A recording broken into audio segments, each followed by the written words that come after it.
On that prayer? Parker, come pray again. No, I'm just playing.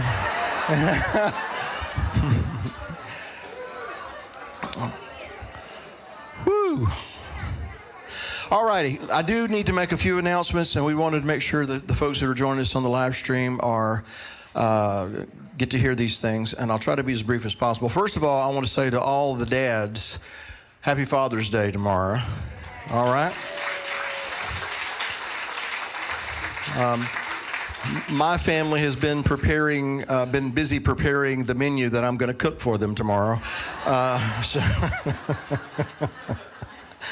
Well, you know, that's one of my happy places. All righty, so happy Father's Day.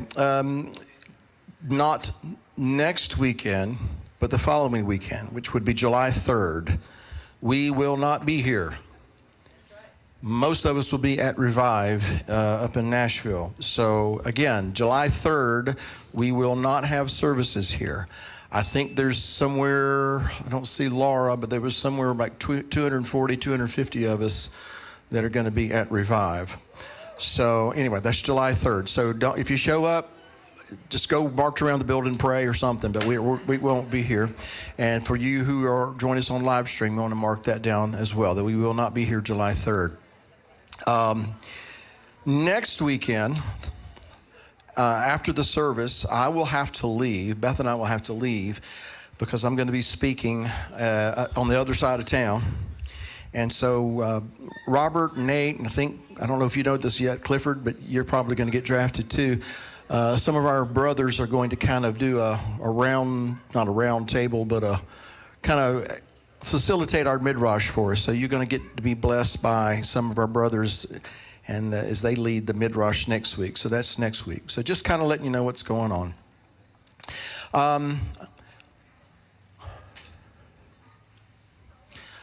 I mentioned something earlier this morning about some folks who join us on the live stream, how that most folks are very, very supportive, very complimentary, very encouraging, and are, like I said, just as much a part of the family as anybody who's here.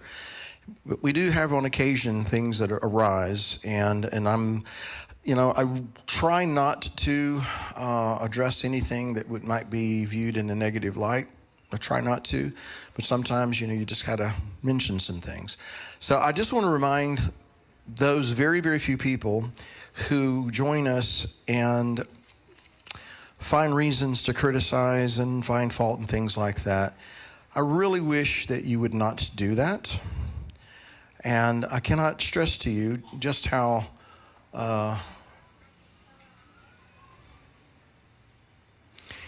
adamant I am that just like I would protect, and the leadership here would protect these people who come here every week from people who would try to bring some negativity or criticism and things like that and try to be disruptive. We wouldn't allow that here.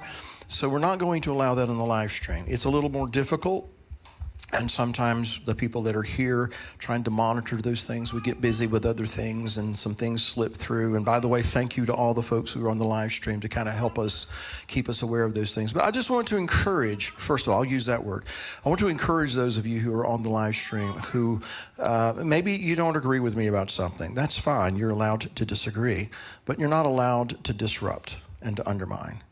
And we wouldn't do that here. We have people here, we talk about things, and sometimes we don't agree with everything. But we all agree that we're going to be a harmonious, loving family, that we're going to, we're not going to allow our differences of opinion divide us. Can I get an amen to that? All right. And so the same is true for those of you who are on the live stream. So I'm going to speak in vague terms, but there are some people that have habitually come and shown up and just try to create problems. If you don't stop that, we're just going to ban you. And I'd hate to have to do that, but we will do that. So I felt like I needed to say something. It's been going on for several weeks now. Some people in particular, week after week, and we've tried to speak nicely about it. And I'm still going to speak nicely, but I'm I've made up my mind, if you're just going to keep coming and do that, we're going to try to find ways to prevent you from doing that. So if you feel very strongly about something that you don't agree with me on, go start your YouTube channel. And you do it there, all right?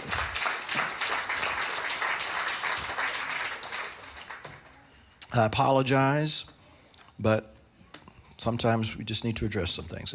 One last thing, and this has to do with dun, dun, dun, dun, Sukkot. Well, hold on. All right. This is primarily for the folks who are out there, on the live stream, who are out of town, who want to be joining us for Sukkot.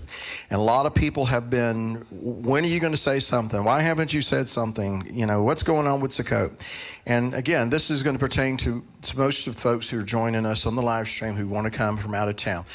The reason we haven't said anything until now is because up until now, and just within the last week, if we had said something to you, it would have had to be, we're not going to be able to have anybody from the outside coming in. The reason is because until just recently, the place where we've had Sukkot at, who've been very nice, very accommodating, but because Sukkot is much earlier this year, it's going to be end of September. Because it's much earlier, that kind of falls into their prime camping season. And so they were not willing to give us, and we understand that, could not give us the sites that we've had in times past, the number of sites. So couple that with the demand that we've got lots of people who want to join us for Sukkot, and we're encouraged by that, we're honored by that. But we've had a very, very difficult situation of what to do with that. So Beth, if I get into areas that I don't need to right now, throw something. I already did. So I just wanted to let you folks know that we have been working very, very hard to try to figure out how can we come up with something that works, that we can have some of our folks that join us on the live stream join us for Sukkot. So we feel like we've gotten something that works now. We're still going to be limited on spaces. So quite frankly, it's very likely that if you're joining us from out of town, you're probably going to have to secure your own lodging space.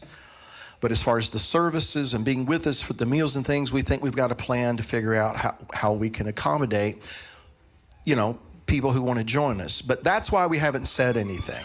It's because we had a really big mountain to move. And in fact, part of this process is going to include moving a mountain of metal and wood and trash and all kinds of things so that we can move our meeting site to a different part of one of these parks so that we can, in fact, have folks join us from out of town. So that wasn't something that we could do overnight. It's been back and forth, and can we do this, and what happens if we do that?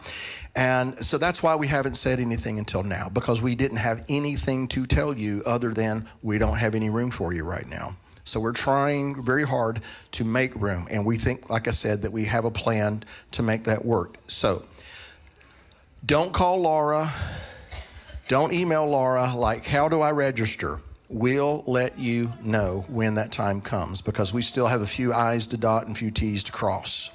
But I just wanted to kind of let you know. And like I said, this is for the folks out there watching us on the live stream who want to join us for Sukkot. Hopefully not too much longer, and we will tell you all of the details. I know you got to make your plans right now, but that's the best we could do, so that we couldn't offer what we didn't have. So did I muddy the waters, or is that pretty clear? Okay, Beth's giving me the thumbs up, so that's what I needed. All right, but just to summarize and to clarify, we haven't been ignoring you. We just haven't had anything to tell you up until this time. Sukkot is coming much earlier. It's in the middle of their prime camping season. And because they could not offer us the spaces, we could not open up the spaces. We can't give you what we don't have. So we have, we are in the process of securing a pretty large tent that will seat a good number of people. Not double, but almost double what we had last year. as far as people.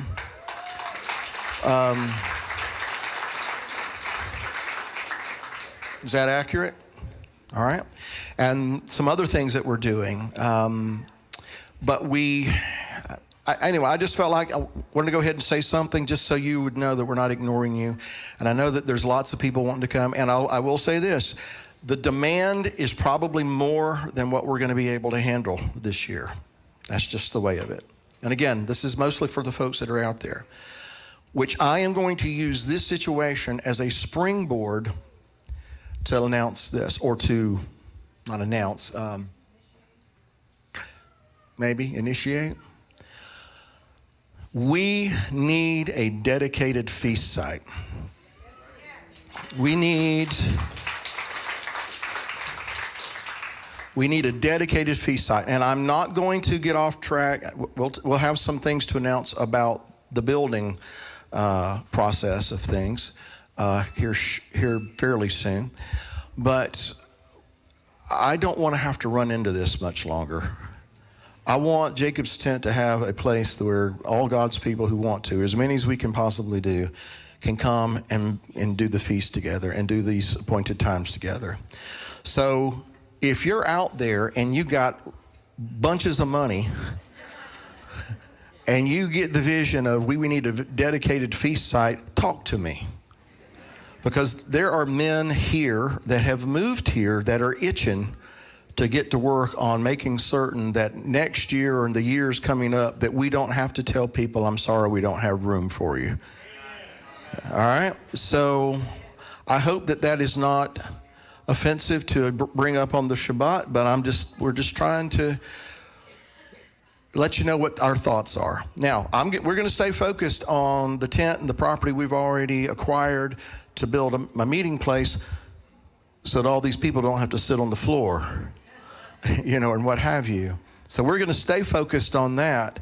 But at the same time, I'm just going to throw it out there. Father, if that's your will, if there's somebody that can help us find a dedicated feast site without siphoning off what we're going to put toward building our tent, then so be it. And if that's not his will, he'll tell us when the time is right for that. But that's what's in my heart. Robert and I have talked about this a lot. Beth and I have talked about this a lot. Some other brethren and I have talked about this. Would you just agree to pray with me about this? That what do we need to do? Because I don't want to have to come back next year and tell people who desperately want to be here and enjoy the feasts with us that we can't help you. I don't want to have to do that. And with his help, we're not going to. So, still clear?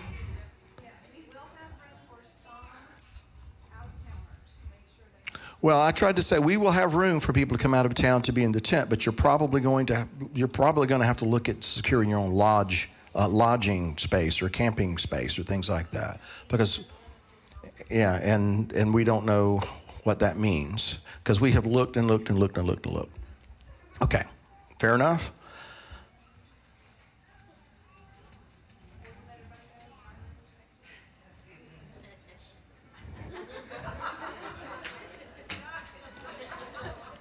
There's no crying in baseball. No. Parker, help me with this man here. We need to pray for him. No, I just want to make sure that everybody knew that although we will be able to accommodate some of our out-of-town family for Sukkot, we're still limited. So we can't host 1,000 people. They just don't have that kind of room there at the facility where we'll be. So just want to make sure that was... We'll give more information as we get things nailed down, right? Yes, more information to come. So what I was trying to tell him, and Crystal Ann needs to help me with my sign language, but we need to let everybody know that next week, the 26th, next Shabbat, we will have a special guest who will be sitting right here doing sign language, and this area right over here will be dedicated for anyone who wants to come, who needs to take advantage of that. If they are deaf, if they're hard of hearing, we are going to reserve this area right over here, as many seats as we need to for those people to sit so they can have a very clear view of the sign language that will be here specifically for them. And we're going to try to do this on at least a monthly basis starting out, and then just leave it before the Father and see what he says, because we really want to make it available in every way that we can, the wonderful message that the Father is giving us here at Jacob's Tent. And sign language is a very important part. I can't imagine not being able to hear the beautiful message that comes in all of the different ways the Father brings it here. So pray with us about that for his will. And I just again thank Crystal Ann for her vision and her dedication to making this happen, and for the lady who's coming, and we want to be a blessing. So I want to make sure it's going to be in the newsletter again. If you know anybody, please spread the word. If this is something that would help them, we'll have a set apart area for them over here next Shabbat in the morning for them to sit and partake with us. All right, thank you very much. All right, so again, don't email Laura, call Laura and say, where do I register for Sukkot? That information is not available yet, okay? Did Laura hear me say that? You don't know? What is that I keep hearing? It's you. Okay. Okay. All right. The dates for Sukkot are what the dates are. So whenever the 15th day of the first month is, whatever, September 20th? Okay. Then through the 29th, right? Okay. All right. Who's doing Miss Nayla's class today? Miss Katie. Okay. So our treasures, follow Miss Katie to the other side, 5 through 9. Thank you for being patient.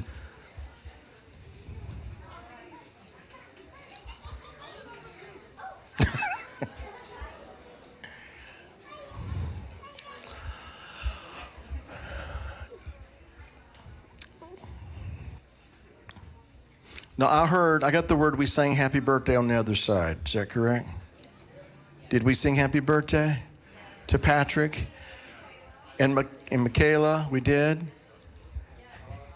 And there, okay, we want to make sure. All right, so Quiver, you're dismissed. Follow General Pernack out. Again, thank you for your patience. That's 10 through 13.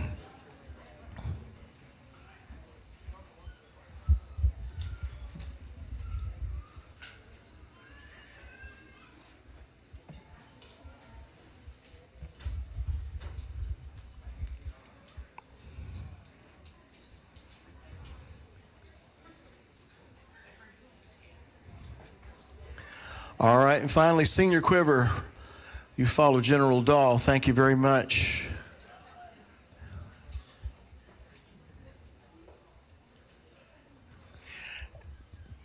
Celzo, will you bump up the light, please, or Nathan? Thank you. I appreciate that. All righty, so this is, again, part of the day. We just share. People who have things that they would like to add or ask, add any, or if there needs to be any clarification on anything. So, Alex, where you at? Come on up, brother. Now, let me tell you something.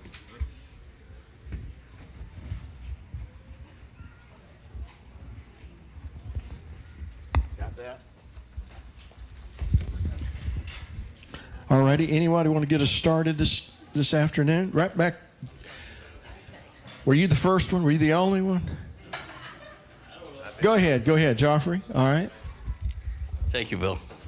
I just had one question, actually two, but primarily. You know what? I just had one question. No, maybe two. No, three. Well, it's an observation, actually. And, I'm playing. And it's in chapter 20 of Numbers. And it starts out, then the children of Israel, the whole congregation came into the wilderness of Zin in the first month, and the people stayed in Kadesh, and Miriam died there and was buried there. That's it. That's the epitaph. Now, what's interesting about that is in Numbers, they mourned over Aaron. And then in Deuteronomy, they mourned for 30 days over Moses. And they didn't mourn at all for Miriam, but right after that, notice it says, now there was no water for the congregation. So they gathered together against Moses and Aaron, and I'm thinking, well, you guys didn't shed any tears, so why should you have any water? I thought that was kind I'm glad you're not in charge, Joffrey. I mean, I just thought that was it. I thought that was interesting. I really did. I just thought that was interesting. And then the other thing is, this is the second time Moses is dealing with this water thing. The first time he was told to strike the rock. And in Exodus 17, what I noticed, is it Exodus 17? Yeah. This is what's interesting. It says, the Lord's speaking. Behold, I will stand before you there on the rock in Horeb, and you shall strike the rock, and water will come out. And I thought, so the Lord is standing there, and he's striking the rock. And the next thing I thought, Isaiah 53, he was bruised for our iniquities, our transgressions. The chastisement of our peace was, I'm thinking Isaiah 53. Okay. Now, fast forward to this chapter, Numbers 20, he's told to speak to the rock. The first incident, you see the complaining in the flesh of the people. This time, Moses, I think, gets pulled into their camp and he loses it because he calls them a bunch of rebels. And he strikes the rock instead of speaking to the rock, which he should have demonstrated faith. This was a moment of hallowing the Lord and demonstration of faith in front of the people. And that brought me to Yeshua when he said in John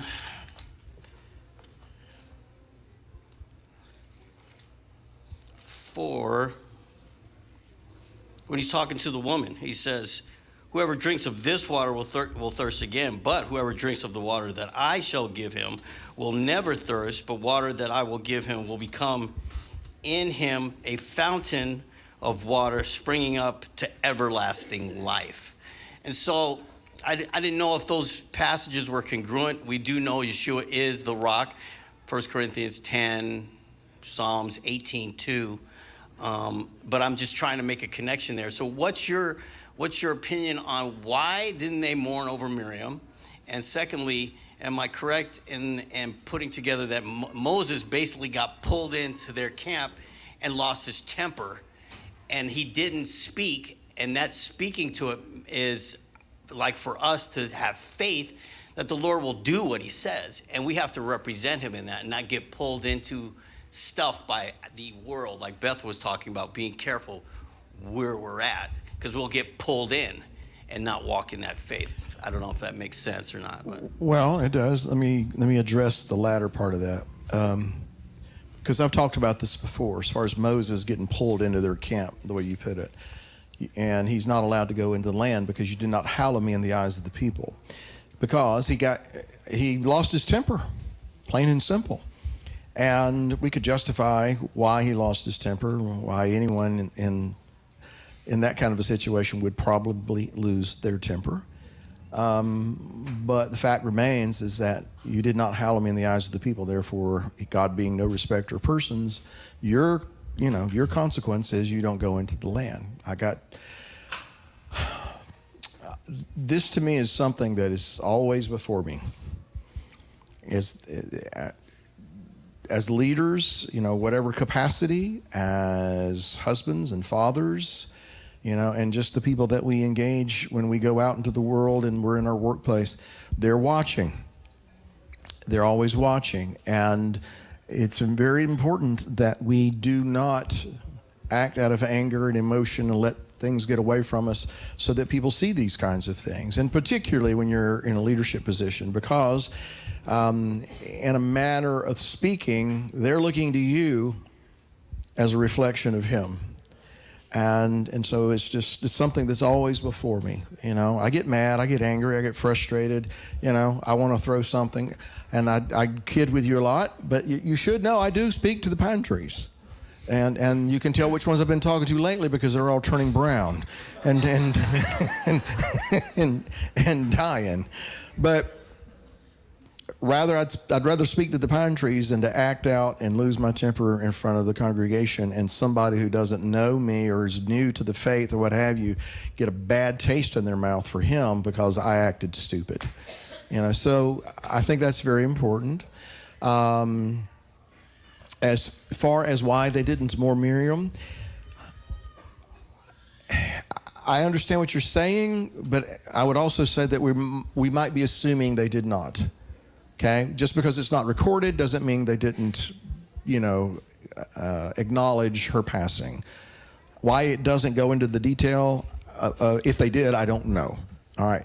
But to the idea that the water stopped. Now, I will tell you what Jewish tradition is, and then I'll leave it for you to, you can take it for what it's worth. But in Jewish tradition, they do have this idea that the water followed them through the wilderness. And they attribute it to Miriam because of her merit, and her role in the whole redemption process. It starts, the redemption from Egypt and being liberated from Egypt, women are very prevalent in that whole story. A mother who hides her son and trusts God to float him down the river, a sister who watches over him, Pharaoh's daughter who draws the baby and knows it's a Hebrew child, and yet she's going to take it as her own. And then Miriam going up and saying, I can find a nurse for that baby. All these kinds of things. And so the ladies played a very, very significant role in the whole redemption process. Oh, you brought me some? Yeah. Did you make that? I made that. You made that. You love me.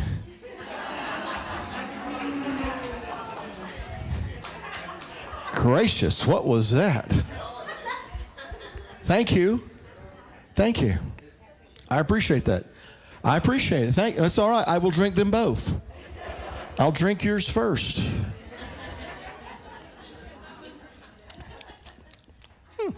All right. I'm just playing. Anyway, they have this idea that this water source followed them around in the wilderness, but they attribute it to Miriam. But what does Paul say in 1 Corinthians 10? That rock, they all drank of the same spiritual rock, and that rock was the Messiah. So speaking to the idea that I'll stand before you at the rock, he was there. He may not be there in the way that we would most recognize him from a New Testament perspective, but he was there. He was in the midst of all of that, and he was their source. So why it stops with Miriam's death is a matter of debate, perhaps, and speculation, and we'll scratch our heads, and we'll get that answer in the kingdom, I'm sure. But there is. I'm sorry. A Chukat? Well, I don't understand it, But now they are at this point, preparing, to enter into the land very soon. But I don't know why it stops after Miriam's death, but that kind of adds fuel to their fire, I guess you'd say. That's to attribute it to Miriam. But Paul says it was the Messiah that was following them around in the wilderness, is that rock. Now, I will throw this out there as well. You remember at Shavuot, we had the pictures of the split rock that our friends Jim and Penny Caldwell took many, many, many years ago, and then Joel Richardson, some others have gotten some more updated photographs and video. That split rock, they believe that's the rock that the Lord stood there and Moses struck. All right? And I don't know if you've looked into this whole split rock thing and the authentic Mount Sinai being Arabia and these kinds of things. But bringing it back to this, it is believed, and this is even in Jewish commentary, that they've made this big circuit for 38 years, and now they've come back to that same place. In other words, to the same rock. Now, where have they been walking? Well, there are people who believe they were walking all through Arabia. All right, but they've come back to this same spot. Now he's told, speak to the rock, don't strike the rock. But it's the same rock, it's believed. All right, so that's just a footnote, just a kind of an interesting little thing. But again, I don't know why it's not recorded any kind of mourning for Miriam. You know what her name means, right? Bitterness. Bitterness. And that's related to the whole bitter waters thing. So there is something there is some kind of connection between Miriam and water. You'll have to fill in the blanks for yourself. All right? All right, who was next? Me. Yes, sir. So to go along with that kind of, it was interesting that right after the whole red heifer and the ashes and all that kind of stuff for purification, that right after that talks about Miriam's death, and then there's no water. So it's almost like, here's what you need to do for purification if someone dies and you touch them or in the same tent with them. And then the next thing is Miriam dies and there's no water. So how are they going to be purified? And then the people are all up in arms. But I also find it interesting that after that, then God commands Moses to speak to the rock. And it's almost like he's saying, you're contaminated and you can't do anything of yourself. And Yeshua has already been struck for your redemption and cleansing. And now you just speak to the rock, as it were, and he provides the water for your cleansing. I like that, John. I like that. Say it again so everybody gets it. Kidding? This is like... No, I'm not. This is like Oliver Hardy asking Laurel, repeat that. And it never works out very so well. which one are you and which one am I? Oh, I get it. I'm the fat guy. I know. No, go ahead. At least Seriously, say that again. At least you're the smart guy. No, so we have, in chapter 19, where it's talking about the red heifer, and you need the ashes and the water for purification. And then right after that, it talks about the fact that Miriam dies, and so you're going to need some water for the purification process, but all of a sudden there is no water. And so anybody that's come in contact with her as the dead body and everything else, there's no way to be purified. And so then the whole congregation rises up and says, hey, there's no water. Now that may have been they were thirsty and other things too, but to me it's interesting that it kind of follows the same pattern. Yeah. The progression. And then before, when God gave him water from the rock, Moses struck the rock, and as we know, the rock is a symbol of Yeshua, and Yeshua was struck for our sins and so that we could be cleansed from all death and sin. And so now in the same vein, God calls Moses to speak to the rock, and we, in the same vein, are supposed to speak to our rock, and he provides our cleansing water and removes death. And because he was struck once is why he should not be struck again. Exactly, yes. He doesn't need to be struck again because he did it once for all. Very good. Thank you, John. That's very good.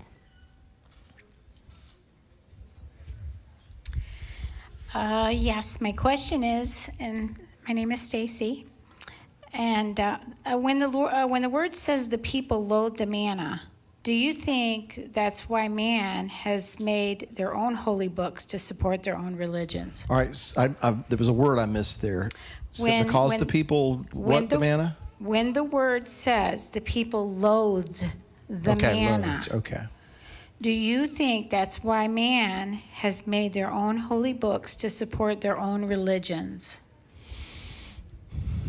I think it's probably a byproduct, because like I said earlier today, if you reject him, if you reject the Messiah, if you reject God's word, by default you receive someone else's.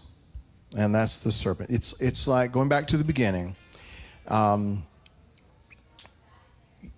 Cain brings the Mincha offering, and it's rejected. Abel also brought of the firstlings of his flock and of their fat, and God had respect unto his Mincha offering. And he brought the same kind of offering that Cain did, but in addition to that, he brought the firstlings of the flock. He understood the need for the shedding of blood. Without that, there's no remission.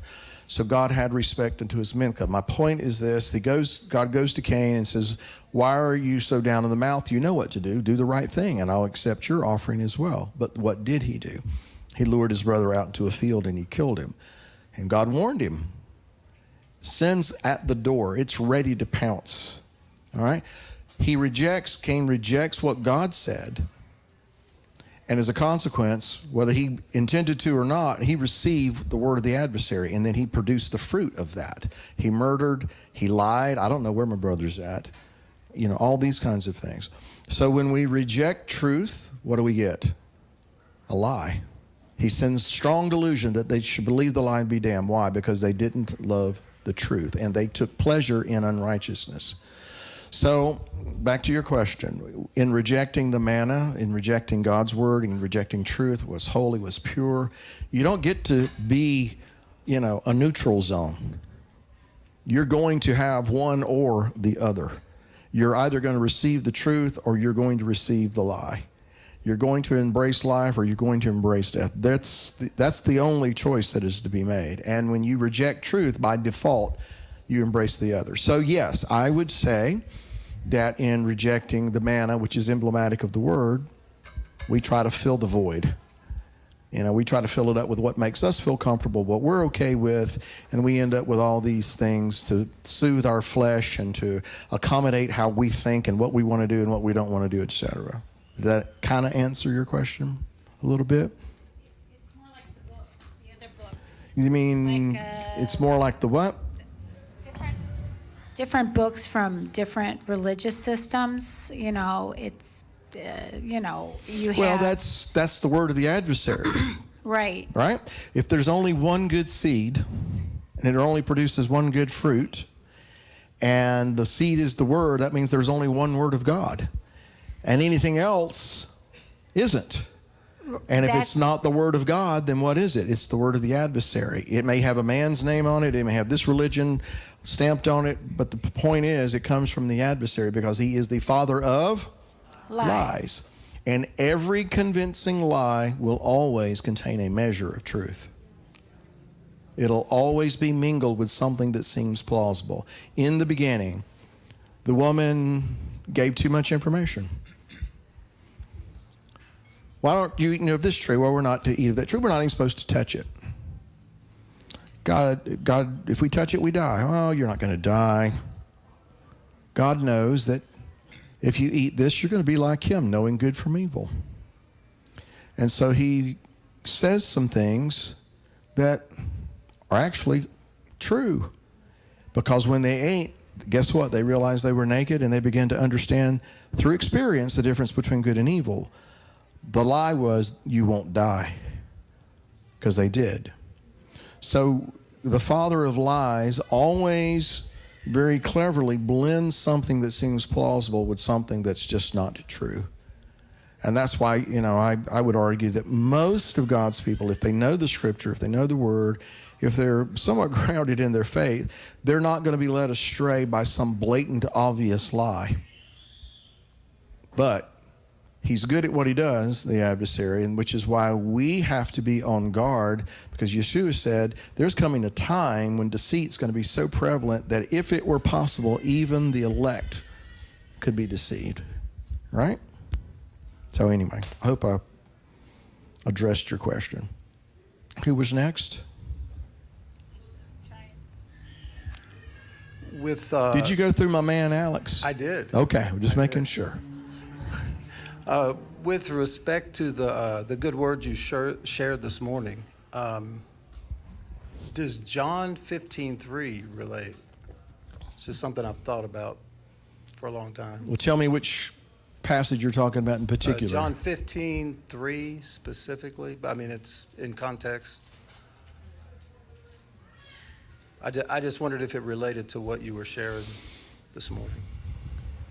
Well, let's read it. John 15 begins, I'm the true vine, and my Father is the husbandman. Every branch in me that bears not fruit, he takes away, and every branch that bears fruit, he purges, that it might bring forth more fruit. Now you are clean through the word which I've spoken to you.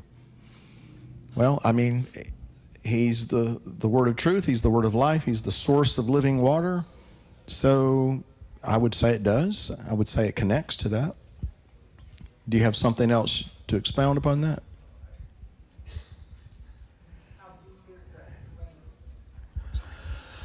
How deep is the cleansing, he asked. I can only speak from what I've understand through experience.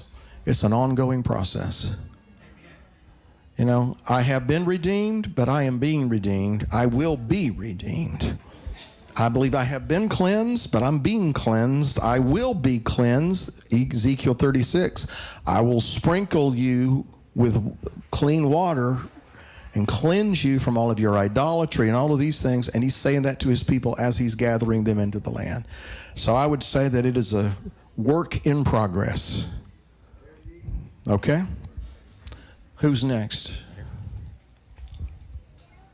I have a thought. Here Moshe, if Moshe didn't speak, if Moshe spoke to the rock and the water flowed, then Moshe should have taken the Israelites to the promised land, right?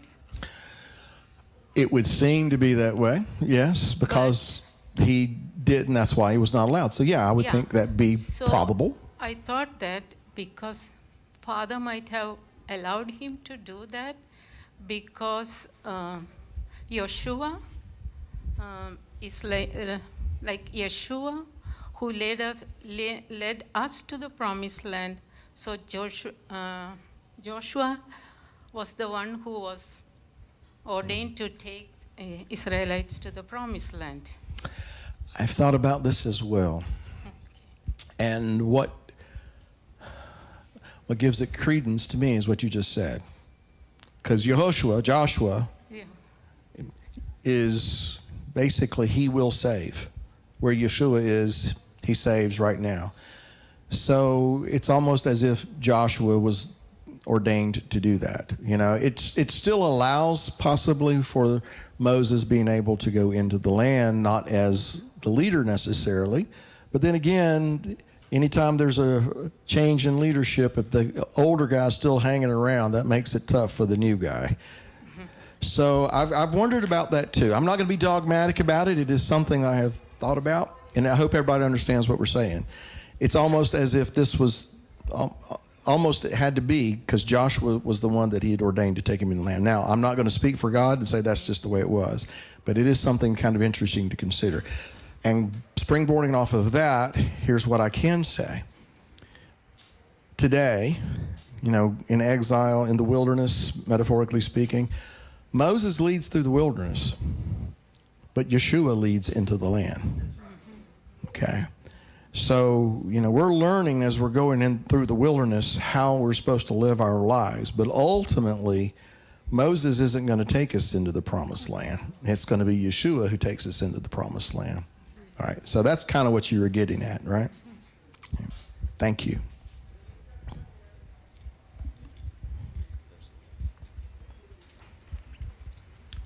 Methinks I hear the abundance of rain.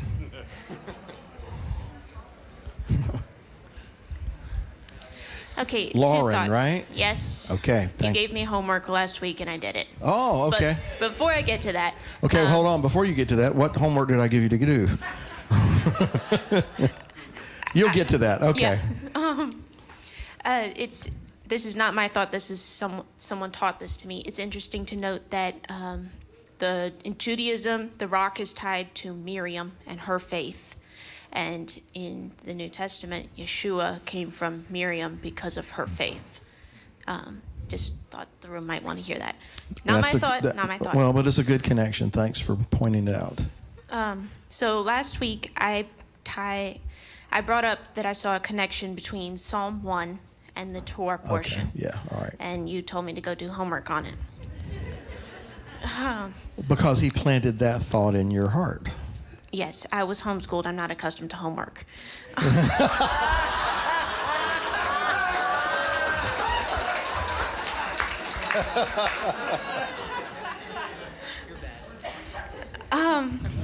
But so I did it Everybody anyways. wants to be a homeschooler now, so.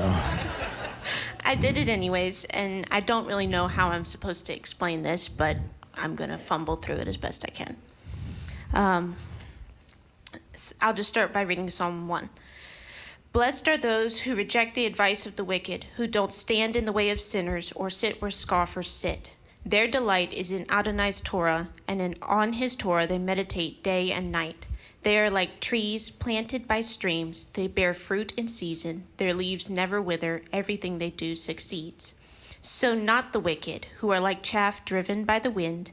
For this reason, the wicked won't stand up in the judgment, nor will sinners at the gathering of the righteous. For Adonai watches over the way of the righteous, but the way of the wicked is doomed. So I noticed, I thought, oh, counsel of the ungodly. It talks about that Korah, Dathan, and Abiram gathered 250 men of the leaders. And in the particular translation I was reading, it says men of the council, which helped me draw a parallel. And then I went and looked it up because you said homework. And in Numbers 16, I think it's verse 26. Give me a second. Yeah, in verse 26, it says, leave the tents of these wicked men. And it's the same Hebrew word for wicked in Psalm 1, where it says, doesn't stand in the assembly of in the council of the ungodly. When I went and looked up that word, the first time it's used is when Abraham is talking about you won't destroy the righteous with the wicked in Sodom and Gomorrah. Mm-hmm. And so I went, holy smoke. He's tying Sodom and Gomorrah level of wickedness to what Korah, Dathan, and Abiram did. It's the same word. And that's the kind of counsel of the ungodly that we're not supposed to stand in. It's a big deal. Give me a second. That's what Abraham said when that happened to Sodom too, I think. Holy smoke. Holy smoke, yeah.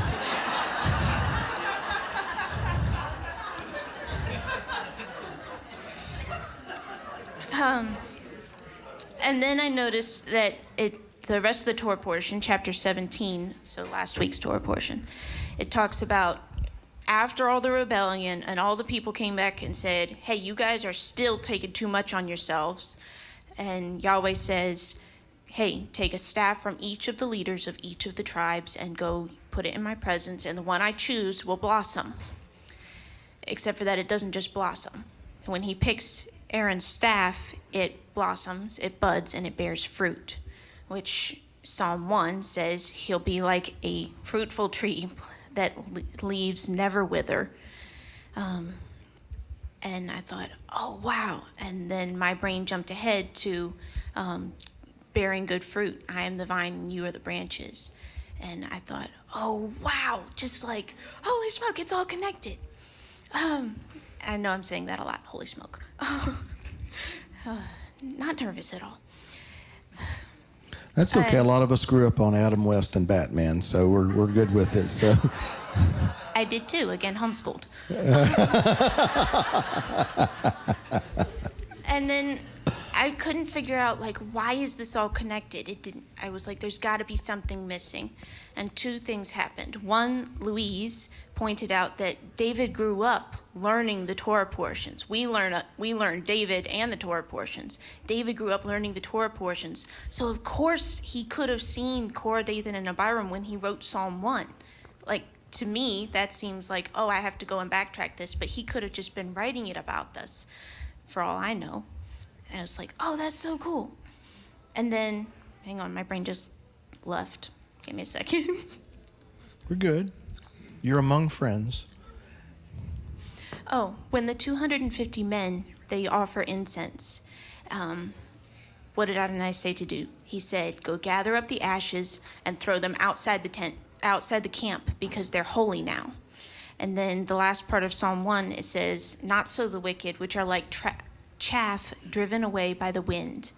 And I thought, oh, ashes and chaff are not the same thing, but they're both blown away by the wind and forgotten. Mm-hmm. It kind of, like, they didn't stand in the judgment because they were consumed, and then they were blown away. Again, tying it to Sodom and Gomorrah. And then I was like, still doesn't make sense to me. Why is this connected? So then I went and read the Haftorah and the Brit Hadashah portion, and the whole book of Jude, which was the Brit Hadashah portion last week, is talking about what you talked about bad-mouthing people in authority, and it just kind of pulled the whole thing together, but I don't want to read the whole book of Jude. That's all I've got. Thank you, Laura. That was great. That was a blessing.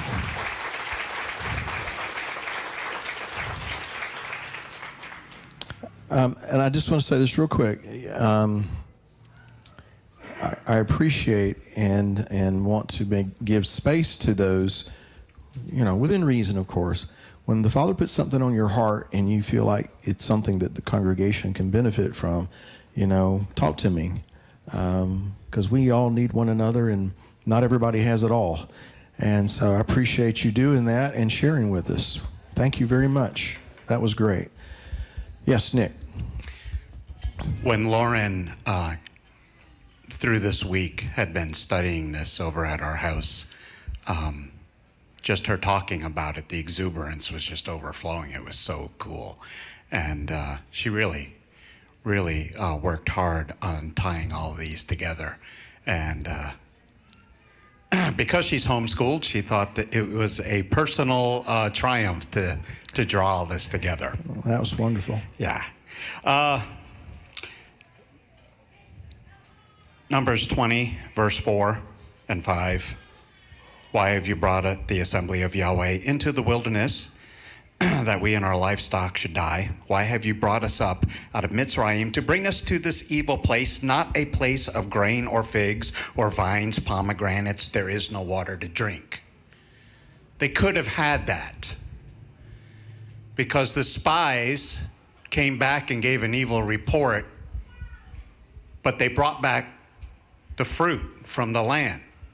They could have had this, but they rejected what Yahweh promised them. They brought back an evil report because they were scared. And Joshua and Caleb brought back a good report. Yes, all these things are there. Let's go get it. And the people murmured and complained. And it seems that man has a way of just murmuring, complaining, even when Yahweh gives us everything right at our feet, that we have a way of not believing in him. They saw all the miracles. They saw people die. They saw people burn up when they came against the word of Yahweh. And yet they're still griping and complaining. You could have had it. These are the things that they brought back from the land, and they chose not to believe. They chose to go on. And so I just, wanted to bring that up, that this was all there. They could have had it all, and now they're complaining about it when they wanted to live in fear.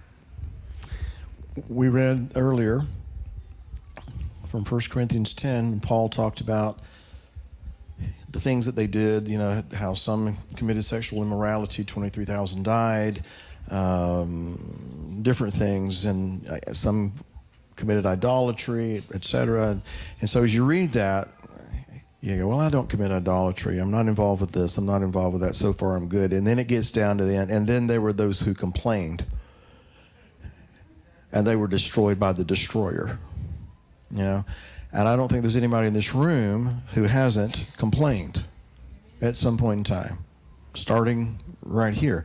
And many times, I'm sad to say, right on the heels of the Father doing something to provide, to make a way, to show himself, in our lives, that he does listen, he does respond, he does make a way. And it's just pitiful that it is our nature to fall right back into that. I said that to say this. That's why Paul said, don't make the same mistakes they made. If I could take our situation here and just use it as an example. We're in tight quarters. I won't tell you how many people were in this building today. I'll just tell you I'm glad the fire marshal didn't show up today. But we're in tight quarters. Parking is a challenge. We need more space for our young people, our children, and the things that we want to do, and the folks who work in the nursery are in this little tiny room, and we got all these kids with lots of exuberance and very strong lungs that are right there, and there are a lot of things that If our heart's in the wrong place and our eyes are in the wrong place, it would provoke us to complain, you know. I think for the most part we do pretty well, and I'm thankful to the Father for that. But every week we have to kind of be reminded there are things that are far worse than our present condition, you know. There are things that are far more challenging than what we're in right now. And so we're learning not to complain, but to be content and to be thankful for those things that he has blessed us with, believing that in time he'll bring us into the pomegranates and the grain and all the things that he's promised his people. And we believe that. So I'm just kind of using our present situation to connect us to what he's talking about. We don't complain. We might pray a lot harder, sometimes, but we don't complain, because if we learn to overcome it in these little things, it will help train us to overcome that inclination when the challenges become greater, and they will, especially if we're living in the day and time we think we are. And there has to be a people, because it's written, who overcame by the blood of the Lamb, the word of their testimony, and they loved not their lives even unto death. And I have to think that last part means they weren't complainers. All right. Thanks, Nick. Thank you, sir. Who's next? Yes, sir. Hi, Bill. This is Bill. Hi, Bill. Bill. So there's another Bill right there, Bill. Bill, hello. How many Bills? That one I was playing. So Moses sinned the second time with the rock because he struck the rock instead of just speaking to it. But it occurred to me, if Yeshua is identified with the rock, if that's correct, that Moses was given a second chance on the Mount of Transfiguration. In Matthew 17:3, it says that Moses and Elijah appeared to Yeshua and they spoke with him. So I think in some way God gave Moses a chance to get it right that time. That's a connection I made. And it would be interesting to know exactly where that exceeding high mountain was. If Moses wasn't allowed to be in the promised land, does that mean that that mountain had to be outside the promised land? Well, if the sentence was still in force, then yeah, that mountain would have to be outside the promised land. However, if it was in the promised land, then could say he allowed him to see it in some way. And then there's all the different things about, well, I better not get into that.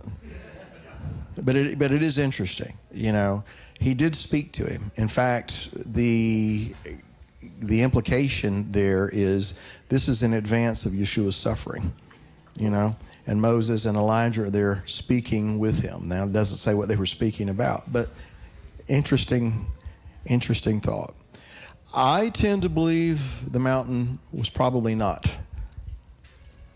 necessarily in the land. But then that brings up the question, where was it? I don't know. Maybe it was in Arabia. I don't know. Anyway, who's next? Joanna. Okay. I am so glad you're going to say something. You may not.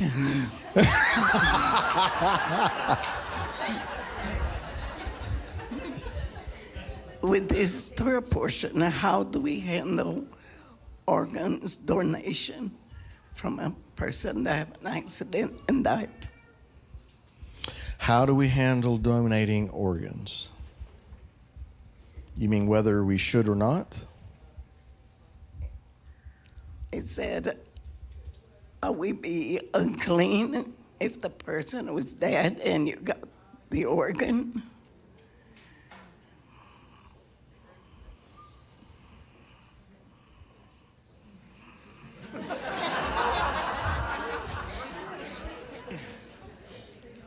I don't know how to answer that question. You'll have to allow me time to think on that one. Do your homework. Do my homework. Do we have a comment down the way on this? McCall, I'm sorry. I was close. Hold on. You have to have the microphone. This is Parker's sister. Right, Parker? Is that your sister?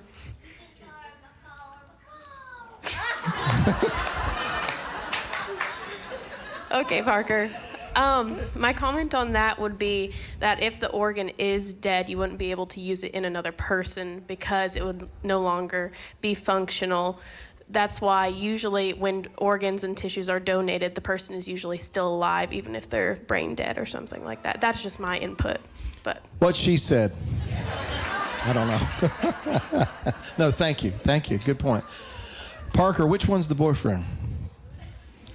That guy. Okay. The one Dad's been staring at all day. No, I'm just playing. I'm just playing. Jacob, I'm kidding with you. All right, who's next? Yes, sir. I wanted to point out the love of the Father, and even though they rejected the word, the manna, and they thought it was loathsome.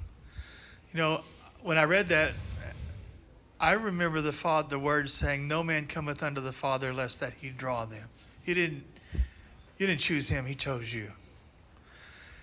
And he usually puts us in circumstances knowing that he's going to draw you, right? Then he put a fiery serpent in there to drive them to the opportunity to look up and accept the salvation that he had offered. You put yourself in this position with your rebellion and with your just plain old nastiness, but yet I still love you. I'm going to drive you to a place where you can still receive redemption, even if you're ugly.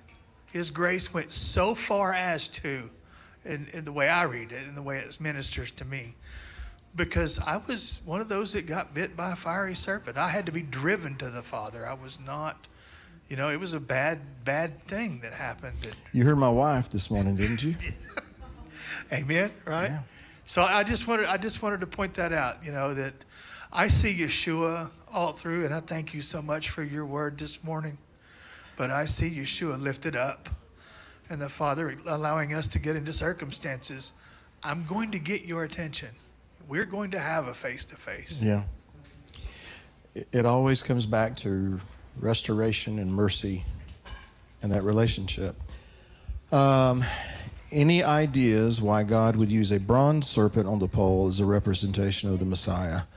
I don't get the connection between a serpent and the Messiah. Other than, the idea that, and I don't even know how to articulate this. Paul talks about he who knew no sin became sin for us that we might inherit the righteousness of God. And so that's the connection I see. And so the thing that bit them is they're going to look upon one who's taken on that form, and that's probably not the best word.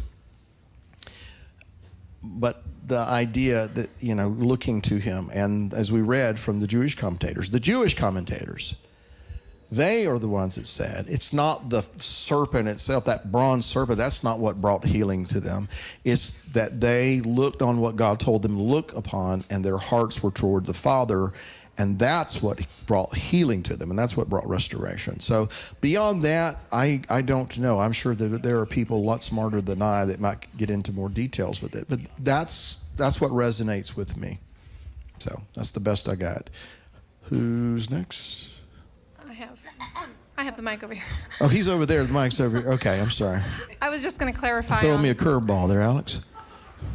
I was just going to clarify on the organ donation statement, only because I've done work with it. But they're not necessarily always still living when the organs are donated. When a person reaches a Glasgow Coma Scale of 5, which is the number that you have to figure out all their functions and different things, you have to notify the donor services so they can start the process to prepare to see whether or not they can even use any of this person's organs. And it's a really fun, usually about a 1 or 2 hour conversation you have on a phone with somebody at the donor services telling them this person's entire history so that they can eliminate or decide whether or not they're a candidate. But they have up to 24 hours after the person passes to come and collect those organs. So the person's not always still alive. I've taken care of people who've been deceased, just taken care of their bodies all night, just waiting for donor services to come pick them up. So I still don't know how to answer the question. I would just say that I'm sure that people who have received those donor organs and are living are probably pretty thankful, but I don't know the answer to your question. Well, I was thinking that wouldn't preserved life, be greater than be unclean by touching a dead body? Okay, so you're saying, wouldn't the preservation of life supersede other? Yeah. Something to consider. That's something to consider. It's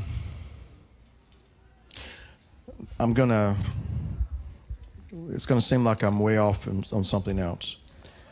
But when the scripture talks about something more than once, you would think that that's important.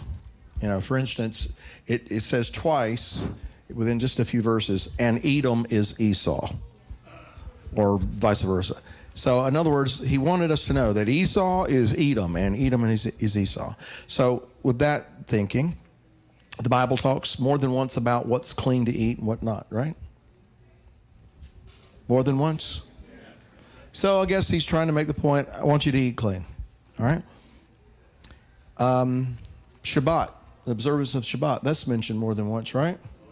And if memory serves me, the mention of Shabbat is something like, it's mentioned like 3 to 4 times more than any mentions of what's clean and, you know, what you should eat, those kinds of things.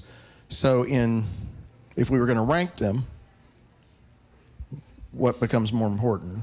Well, you want to do Shabbat, okay? Not that you throw out the other, but he mentions the thing about Shabbat a lot more than he does about eating clean. When it comes to being considerate of people and how you treat others, mentioned probably 3 to 4 times more than what Shabbat is mentioned. So what's he putting emphasis on? You know, how we treat one another, being kind, being, you know, all those kinds of things. Here's where I'm going with this. There is, I think, merit to that idea that because he's all about life and he's always speaking about life and restoration and these kinds of things, that might be something that we'd have to consider very, very strongly, that the preservation of life is to be considered. Now, I will put this little asterisk on it. If somebody says to me, I'll let you live if you bow down and worship these idols, this we cannot do. You know, we cannot, for our own sake, offend him, break his instructions, you know, do something that is going to defame him in any way, you know. So there are, I guess, exceptions to that. So I think there's merit to the argument. We'd have to go back and forth with that a little bit, though. But thank you. Very, very observant there. Thank you very much. Have no idea who's next. Me. James. Yes. I wanted to try to elaborate on the question online and a little bit of Cliff with the serpent and the brass.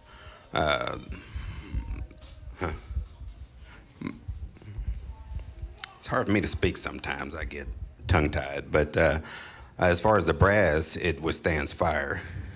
And as far as the story behind the serpent... I'm sorry, withstands fire, is that what you said? Mm-hmm. Okay, all right. I just want to make sure I understood. And the story about behind the serpent is brought back up in John 3 when Yeshua is talking to Nicodemus. John 3:14. And as Moses lifted up the serpent in the wilderness, even so must the Son of Man be lifted, that whoever so believeth in him should not perish but have eternal life. For God so loved the world, he gave his only begotten Son. It's funny, that's one of those stories that's mentioned earlier in the old, but now nobody knew the backstory to it until John, when Yeshua brought it up. Because you have to, it was one of those things, that serpent, that man took too far, because for the longest time, even up until Nicodemus' time, they got to where they worshipped that serpent, and it became an idol instead of more of what it was back then, for them to remember, hey, what they were complaining about, the sins and everything. Man just took it too far. It's true. And he destroyed that then, Nicodemus. But Yeshua's point is just to simply not only to speak, but to look up to him. It's that easy. If you want to be saved, if you want him in your life, just to look up and say, take me as I am. But that's it. That's good for me. Thank you, James. Thank you. All right, you mentioned when you were talking about Adam, you said part of his responsibilities were to guard the garden. What was he to guard the garden from? Was he aware of bad things? I don't know. Can you say Satan? You know, no, because the first time was bad. I got to practice a little more. No, I mean, I believe he was to guard it from the adversary. The fact that the serpent is identified as the adversary, at least in Revelation chapter 12, that's who he's to guard it from. And the fact that the serpent was in the midst of the garden is indication he didn't. So I think that the fact that he did not take that seriously or didn't think there was anything to guard it from kind of come back and bit him. So, yeah, I think he was to guard it from the adversary. And we understand why, because the adversary got in the middle and he started talking and people listened to it. And before you know it, we're in a fallen world. So.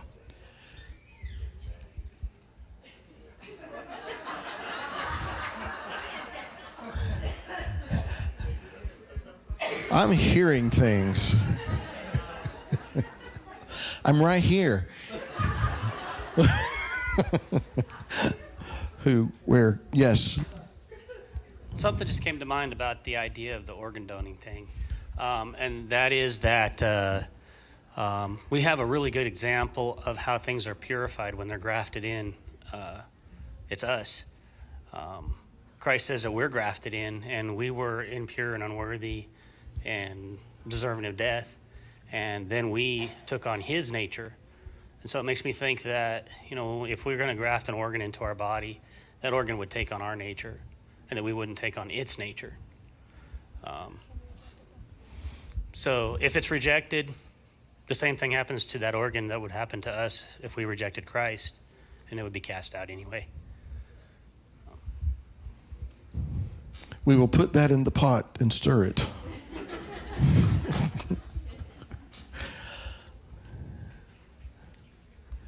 You got to get that from him. Still got it. I've got a lot of chatter going on. I understand. I'm just messing with you. You're doing a great job. He's been doing a good job, hasn't he? Yes, ma'am. Back to the serpent on the pole. Okay. Thinking about that Yeshua became sin on our behalf. So what was hanging on that pole was sin. It's what he became for us. And so what the enemy thought was his greatest victory became his greatest defeat. And I connect that, and I wish I had the verse in front of me, but where it says that he defeated the power over sin and death. So it's like, wasn't it the power of sin that died? And when we look upon that and believe that is where our salvation comes from. It is Yeshua, but it's in essence of the snake that his power died there. In the sense that, you know, the power of sin is, Through faith. Its sentence, which is death. Yes. And because he took the penalty of our sin, that has no power over us now. As long as we're looking up and we're taking hold of that mercy that he extends to us and that grace that he extends to us. And so it doesn't have power over us. And even death, when it overtakes us, doesn't have power over us. It won't be able to hold us, because those that are at him, he will raise them up on the last day, he said. So, but I want to tag something on to what you said. There's a passage, and I want to say, my mind just... It's the passage where not only did he overcome the adversary, death and hell, and have the keys, but also that he overcame these principalities, and he made an open sport of them. I mean, it's like, he's like, well, watch this. He mocked them in a sense. And so I have never thought about it before, but that imagery of the serpent on the pole, even kind of amplifies that idea, And I'm not saying that Yeshua, made any gestures that are not nice. I'm just saying that he made an open sport of them. He mocked them. The movie that plays in my mind, when he's hanging on the tree and there are people who are taunting him, if you were the Son of God, come down. You said you would do this and all this kind of stuff. And he's hanging on that tree, and I can't help but think that he was thinking, just give me 3 days. So I do think that there is this notion that comes across to us in certain passages we read, that the Father does intend to mock the powers of the adversary, to make sport of them, to show that they aren't gods. That's what he did to the gods of Egypt. Everything that they were supposed to be in control of, he took control of it to show them, your gods are nothing. They're nothing gods. Anyway, I'm rambling, but thank you.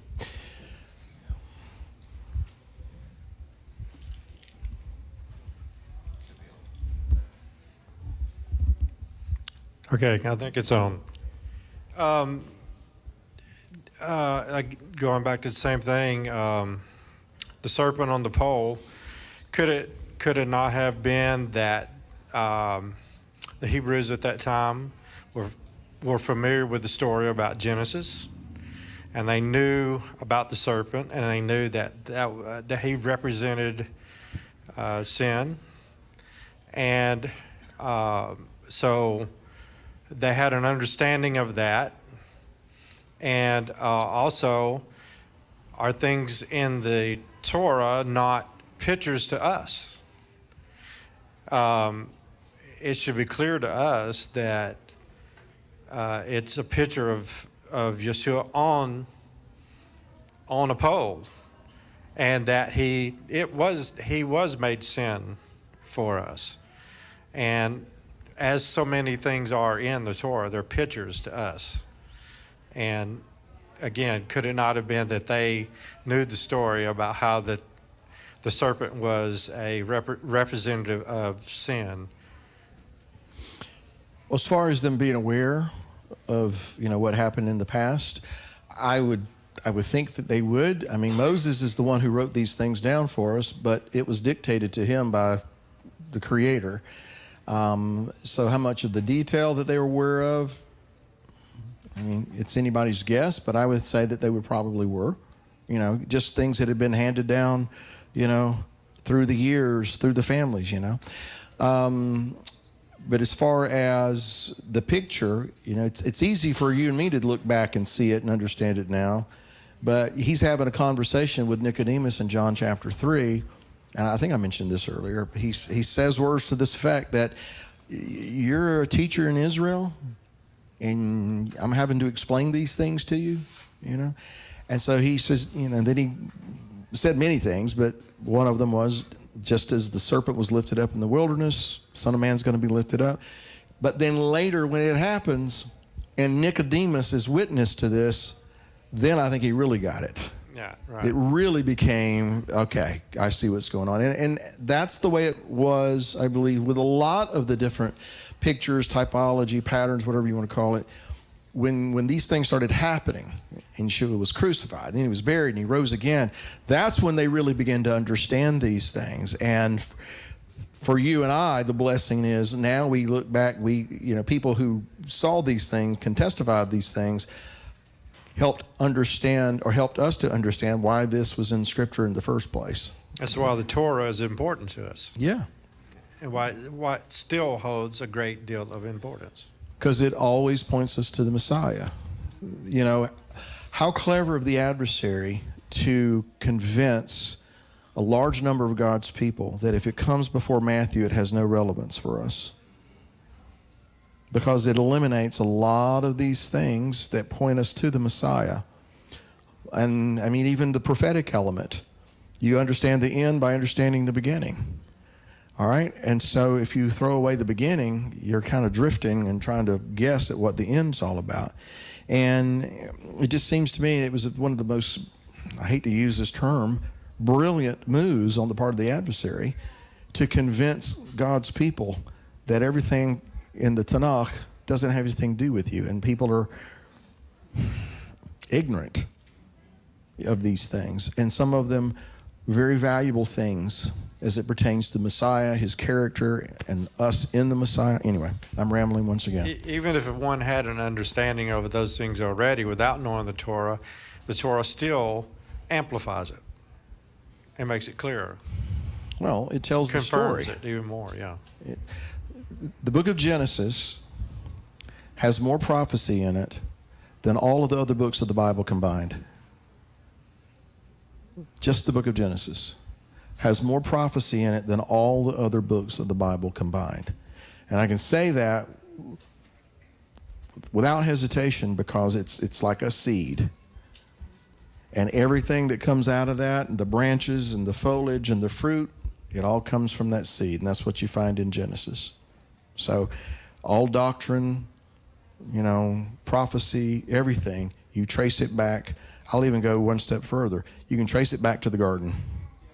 It all spins out of what happened in the garden, the things that we see in the garden. Anyway, so again, if people don't read that and they don't even take they don't take the time to read it, much less study it, well, it's their loss, which is where we come in to whet their appetite for these things. And by the way, if I may say this, I was talking with a brother yesterday and heard some other folks from our congregation talking about some of the conversations they're having outside of Jacob's tent in our community and how people are asking questions and pursuing things and even wanting to better understand things like Shabbat and this, that, and the other. And that, that's encouraging. That's encouraging.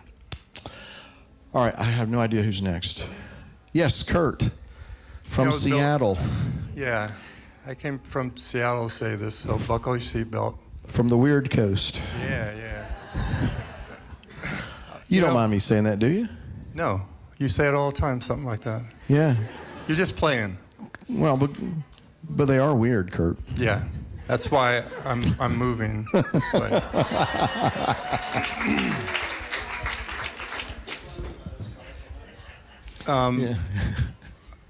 You talked today, well, you oftentimes talk about how, between the heart and the mind, we can know the scriptures and learn all these things that we're learning and adopting a different lifestyle.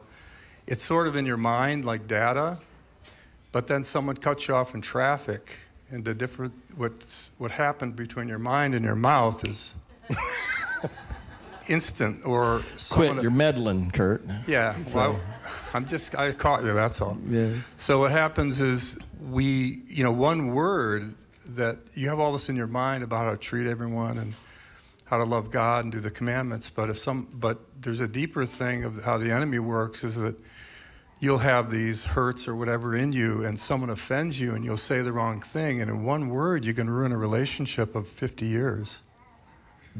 And that's how the enemy works, to kill and destroy us. So I lived in India for some time, and in the Sanskrit, in Hindi, someone here sound like they're from East India, but the word saint in Hindi, it's sant, it means cool.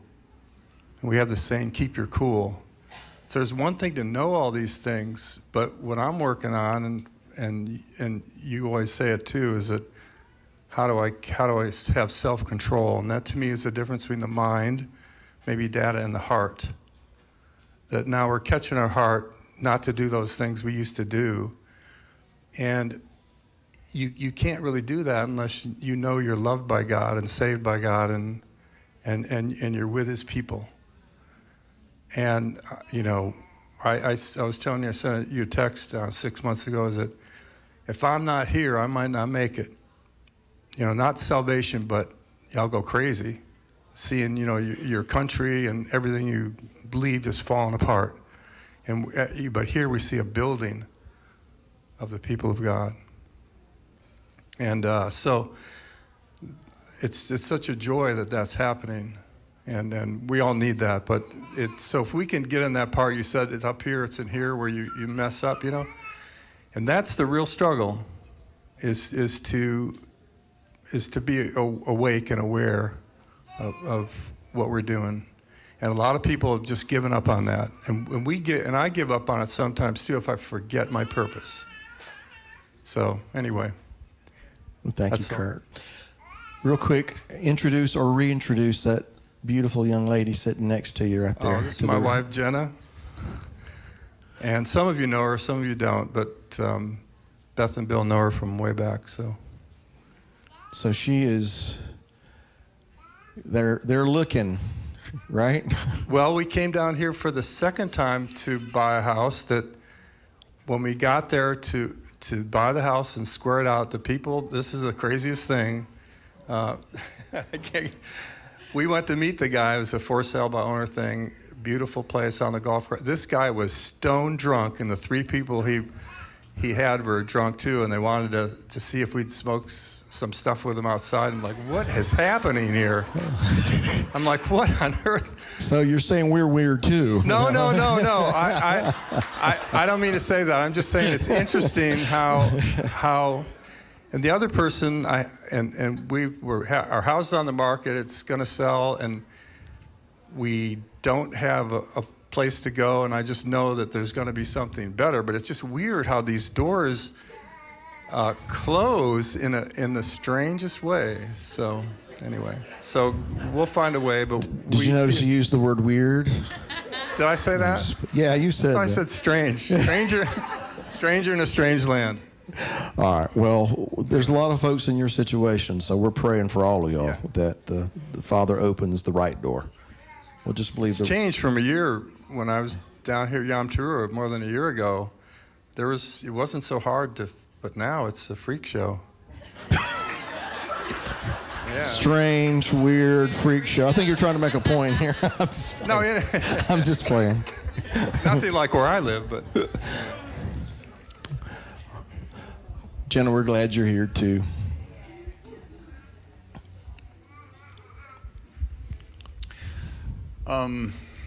When you talked about the children of Israel took the manna as worthless in the wilderness, they thought of it as being worthless, and you mentioned that a lot of us where we came from, we used to think that the manna that he gives us now in the wilderness was worthless, but now he's woken us up to how important that manna is and help us not neglect what a great salvation that is found in that.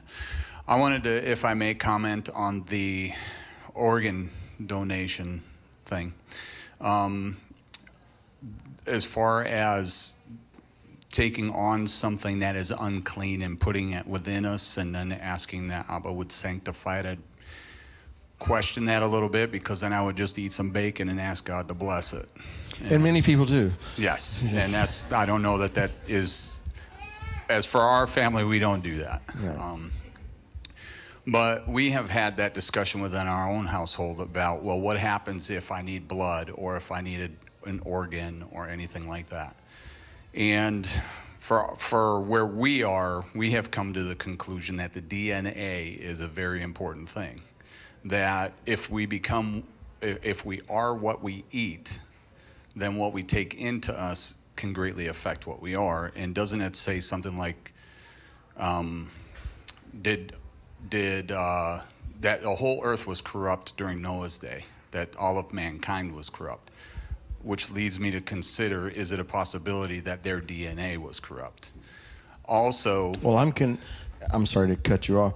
I'm convinced that that's what happened back in the garden when man fell. Something happened with the DNA. That DNA flop. So if I needed blood, I would want it from a brother or a sister who has gone through the sanctification process that we're all going through, trusting that the Father is working in that. So if I needed blood, I would ask from my brothers and sisters in this congregation. If it was coming outside of that, I have no idea what that person was into. And it may sound weird to some, but if they're into Wicca or some other thing, I think that greatly affects their DNA too, and the resonance that comes through whatever is in their blood. And it would go all the way down into the organs and everything else. So as for our house, if I needed an organ and it wasn't available, it's up to Abba. I'm going, if it's not available, then I'll see you guys on the next side. And that goes along with this whole jab thing that's out there now. What thing? The jab. I won't say it. The jab. Okay. Yes. A lot of people would think we're weird, but I don't put my trust in that. There's no reason to do that. I've got my reasons, and if you want to, I'll be more than happy to chat with you. But yeah, so that whole DNA thing really, I'm praying that I know that Abba changes me. He's working on changing me, and he will change me. But I'm very guarded over protecting this temple that he's given me. Well, that resonates with me, you know. There are certain areas that I'm very, very reluctant to say, this is the way it is, you know, so let it be written, so let it be done, you know. But there are things that I have very strong feelings about that this is what I would do, or I would not do that. But I'm not going to speak for everybody else. A lot of things we got to work out on our own. But I appreciate your input. Yes.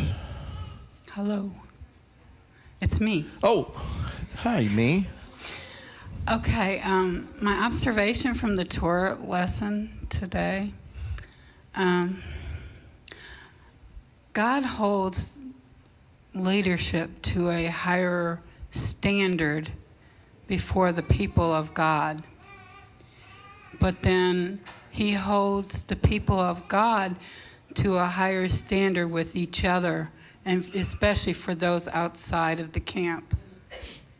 Because we have a lot of new people coming in here, and some people are younger in the faith and learning all this way, but those of us who've been in this for a while, if we're not loving and kind and we're not exhibiting the character of Messiah, then we're not living the standard he expects us to be. So we have a higher standard as well. Maybe, your standard is over all of us people, plus everything else. But with us that are sitting in the congregation, it's with each other, and especially the young believers and those who are outside the camp, those that don't know the truth, don't walk with God in whatever denomination.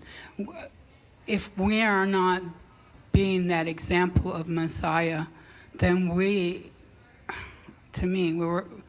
my understanding is that we're really hanging him out to shame before the people. And so that was my observation from the Torah lesson today. And then the half Torah was about Jephthah. And Dawn, I remember a few years ago, us sitting in a different building, different location, discussing this story of Jephthah and what happened to his daughter. And what I don't believe that Jephthah actually put her on an altar and sacrificed her. Because they were pointing out it was about her virginity, which means she could never marry. She could never know that the marital bliss of that end of it. And so I feel like he had to, because daughters, for one thing, daughters back then did what their father said. They wouldn't get married, they wouldn't do anything without the father's permission. And so I think he just kind of, in a way, put her away, but didn't kill her or sacrifice her on the thing. And she was never allowed to get married and enjoy the things that a woman is born to enjoy. All right, help me out. What's the connection to what you're saying? I'm sorry.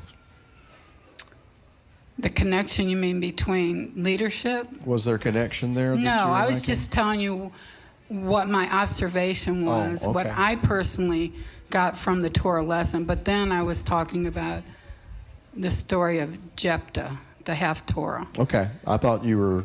It's two different subjects, but that's kind of, because that's gone around in my head since we sat. I don't know if you remember that. There was you, me, and some other ladies. And I remember her having her Bible. Her Bible is worn out, let me tell you. It's worn out. And so I remember her having those scriptures open and sitting there. And she's really pondering. I remember you were pondering over and wondering, was she really sacrificed? And I don't think that she was. I think she was just that her father didn't allow her to marry and that she was put aside for God's purpose. Well, I will speak to what you were talking about from the Torah portion, and as it relates to, yes, people that the Father puts in positions to lead are held to higher standards because he's putting them over his sheep, and he needs to be able to trust them with his sheep. And when they abuse that trust and misuse that position to their own advantage, then I think in time they have to answer for those things. Because if he didn't allow Moses to go into the land for his misstep, then he certainly isn't going to allow somebody to abuse that position that he's put them in. As it relates to all of us, and I think we said this at the very beginning when Joffrey brought out what he did, we all have a charge to sanctify him in the eyes of the people, because people do watch, they are observing, they are paying attention. I was in the grocery store. No, I was in Tractor Supply yesterday, and I was in my grungy clothes and my floppy hat, and I was dirty, nasty, and I was buying chicken feed and dog food and all this kind of stuff. And so this lady's behind me, and she starts engaging me in a conversation about dog food, of all things. And then, as I'm about to leave, she said, "So how do I find out when you have other events over at OCI?" And I thought I was incognito here. So when I got out to the car, I'm like, wow, I'm glad I wasn't in a bad mood. Because, come on in, kids, come on in. Because people are watching, people are observing, people are listening, and it's very important that we always sanctify him in the eyes of people and with one another too, to treat one another with kindness and respect. I'm going to go back to something I mentioned just in relation to what Diana brought up. The Father speaks more times about how we are to treat one another. He speaks to that much more than he speaks to the observance of Shabbat. And I'm not inferring in the least that Shabbat isn't important. I don't think that way. But my point is that he puts such an emphasis on how we interact with one another, how we treat one another. And so you can be very faithful to observe Shabbat. But if you're doing that and then you're turning around and treating people like dirt, I'm not really interested in anything you have to say. Unless it's, I need to correct my ways and start treating people the way they need to be treated. All right? So anyway, look what you've gone and done. Getting me to say. Sorry. Yeah. All right, we'll do one more. Oh, right behind you, Alex.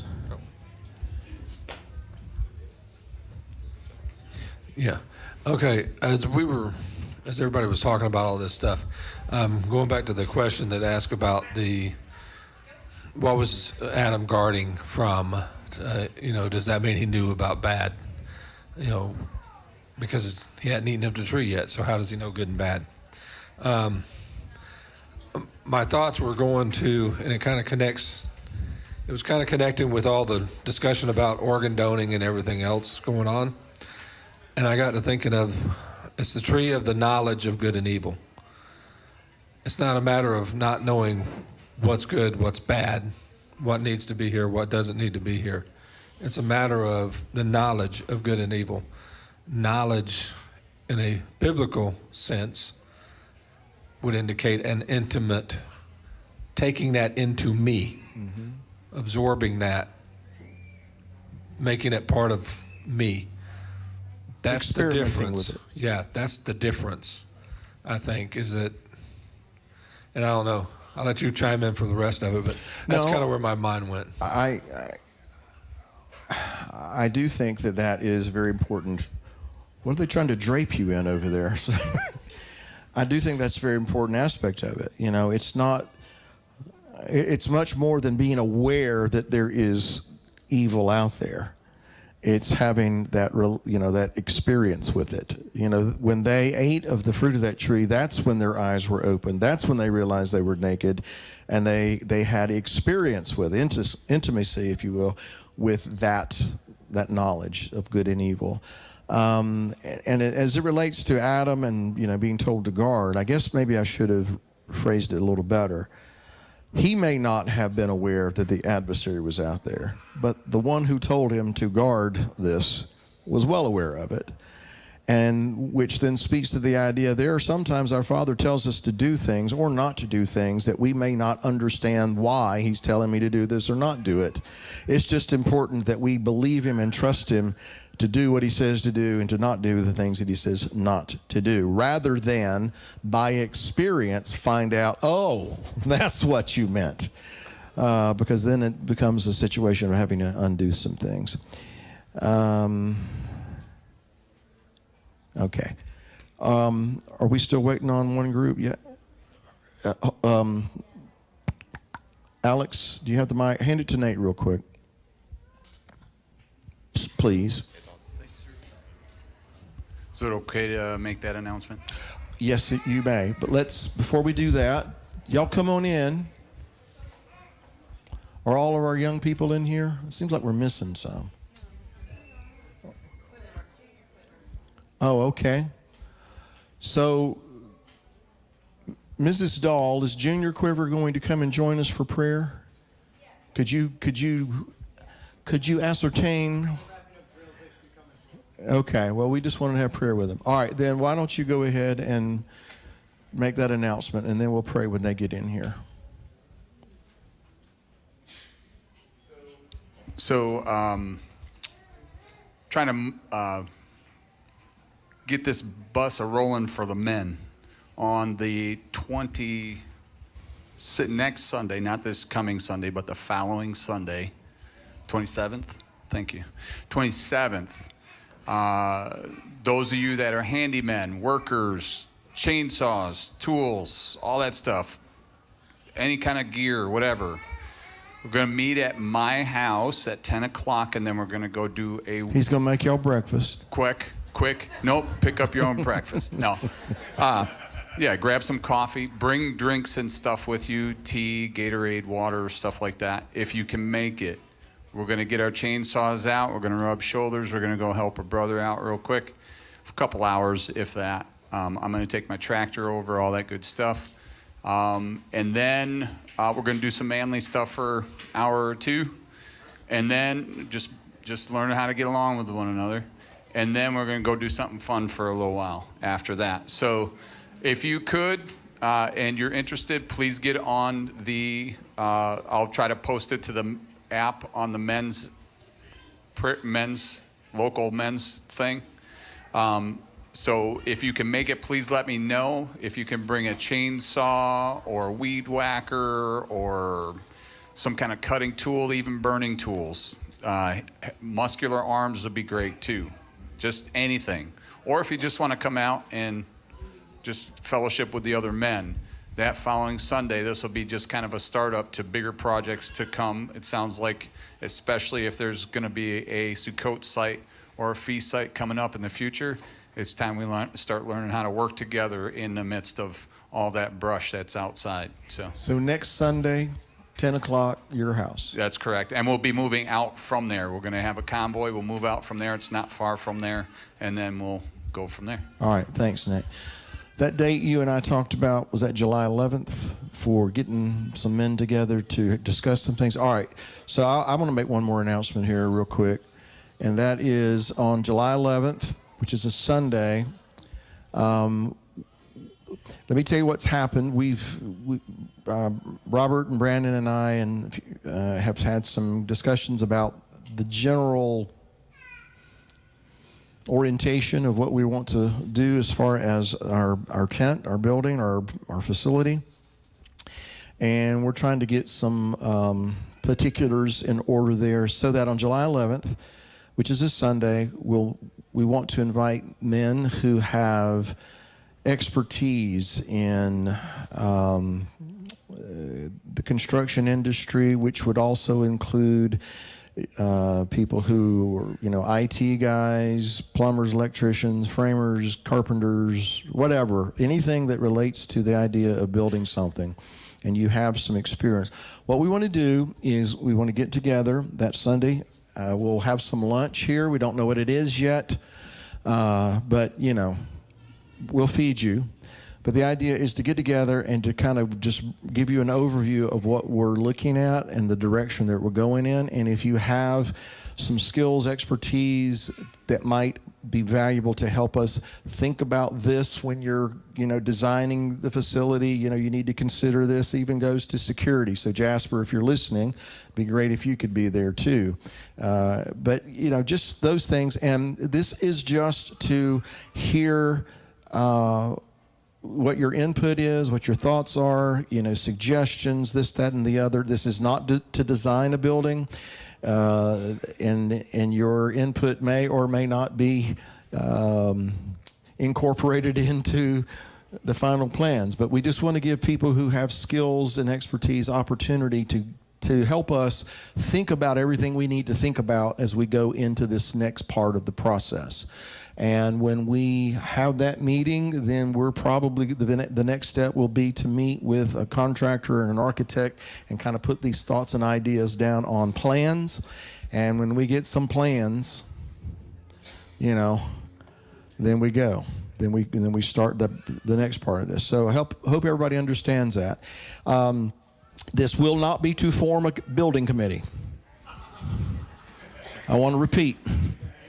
This will not be a meeting to form a building committee, because there ain't going to be no building committee. All right? We're not going to do things by committee. You've trusted us to get to this point. You're just going to have to trust us the rest of the way. But we but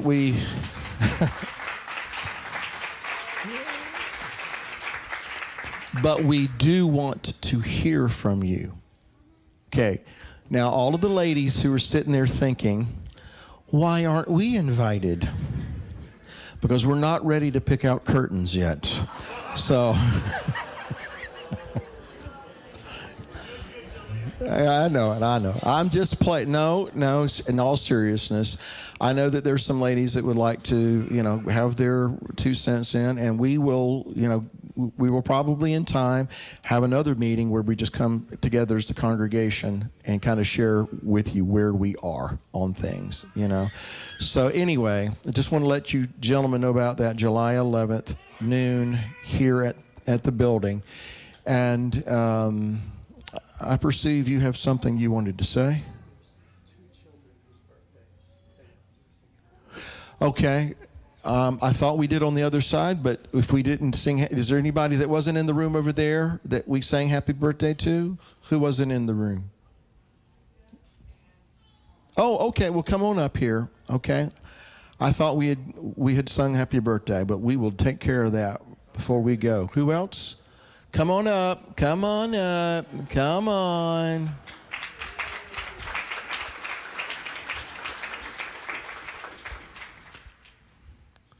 Was your boy over there?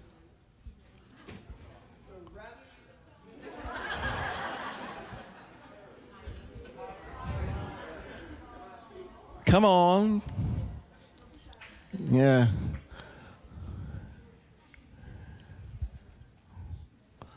All righty. So you're turning 12 over here. How old are you going to be? I am 13. You are 13. So you just turned 13? Is that right? Okay. And how old are you? I'm 7. You're 7. When was your birthday? Wait. I'm 20. You're 20? I'm turning 8. Oh, you're turning 8. Okay. When's your birthday? Tuesday. Okay. Is there anybody else that we missed? Did they sing happy birthday to you, Patrick? Okay. All right. All right. Well, let's all stand. We're going to sing happy birthday, and then we're going to pray and dismiss.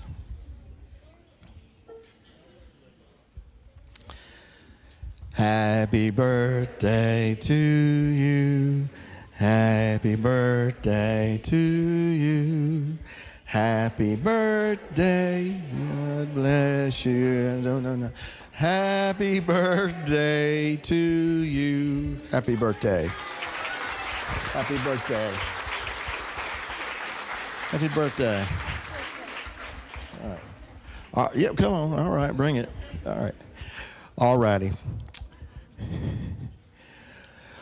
Let's dismiss in prayer. Kurt, I don't know where the microphone is. Where's the microphone? Oh, there it is. Will you give that to Kurt and I'm sorry, hold on real quick. And Beth handed me this note and I had forgotten to mention it. So all our live streamers, if they're still there, are we still live? All right. So for all the streamers who are asking, yes, we are going to be streaming all of our meetings at Sukkot. As a matter of fact, I think Brandon this week has been beefing up the production trailer.